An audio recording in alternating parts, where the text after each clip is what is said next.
ជំរាបសួរអ្នកទាំងអស់គ្នាបើត្រឡប់មកកាន់វីដេអូថ្មីទៀតហើយថ្ងៃនេះខ្ញុំនឹងណែនាំអ្នកទាំងអស់គ្នាពីរបៀបដូរឈ្មោះ page នៅលើ Facebook page របស់យើងដើម្បីដូរឈ្មោះ page របស់យើងបានដំបូងឡើយយើងចូលកន្លែង page របស់យើងមក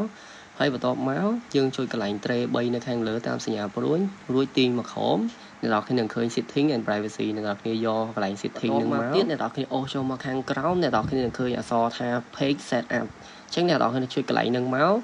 ហើយនឹងចូលទៅដល់កន្លែងដូរឈ្មោះអញ្ចឹងយើងយកកន្លែង name នៅខាងលើហ្នឹងហើយយើងដាក់ឈ្មោះណាដែលយើងចង់ដូរអញ្ចឹងកន្លែងនេះខ្ញុំឧទាហរណ៍អ្នកនរគ្នាខ្ញុំដាក់ឈ្មោះតារ៉ែទេដោយសារខ្ញុំអត់ចង់ដូរទេអញ្ចឹងអ្នកនរគ្នាអាចដាក់ឈ្មោះអ្វីក៏បានដែរ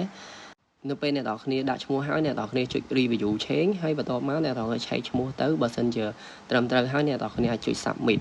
នោះឈ្មោះ page របស់អ្នកនរគ្នានឹងដូររួចរាល់